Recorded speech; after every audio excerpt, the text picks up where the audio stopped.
BNP একটি রাজনৈতিক দল। তারেক রহমান হচ্ছে ওই দলের ভারপ্রাপ্ত চেয়ারম্যান।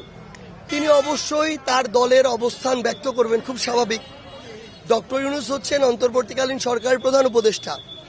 বাংলাদেশের সক্রিয় রাজনৈতিক দল প্রায় ৪৫টার মতো আছে রেজিস্ট্রেশন প্রাপ্ত। তিনি তো একটা দলের কথা মতো একটা সরকার প্রধান হয়ে সিদ্ধান্ত নিতে পারেন না।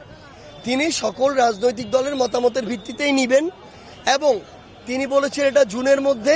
আমরা আমাদের জায়গা থেকে জাতীয় নাগরিক পার্টি এনসিপির পক্ষ থেকে বলতে চাই, ডক্টর ইউনূস এবং অন্তর্বর্তীকালীন সরকার যদি মনে করে যে একটা সুষ্ঠু এবং স্বচ্ছ নির্বাচনের জন্য জুন পর্যন্ত সময় প্রয়োজন, ইভেন যদি তিনি মনে করেন যে না আরও ১-২ মাস আগে এপ্রিল মেতেও করা সম্ভব, আমরা আমাদের জায়গা থেকে মনে করি যারা বাংলাদেশের বর্তমানে রাজনৈতিক দল মনে করে যে এই অভ্যুত্থান পরবর্তী সময়ে সবচেয়ে গুরুত্বপূর্ণ হচ্ছে একটি সুষ্ঠু ও স্বচ্ছ নির্বাচন, ইভেন শুধু নির্বাচন নয়, সুষ্ঠু এবং স্বচ্ছ নির্বাচন, তাহলে তারা এই জায়গাটিতে সুষ্ঠু এবং স্বচ্ছ নির্বাচনের ক্ষেত্রে আপোষ করবেন না।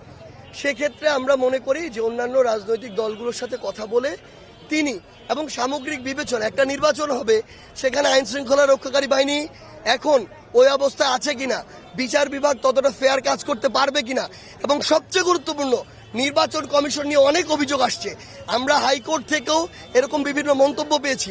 এই নির্বাচন কমিশন একটি ফেয়ার ইলেকশন দিতে পারবে কিনা, এটা সবচেয়ে গুরুত্বপূর্ণ।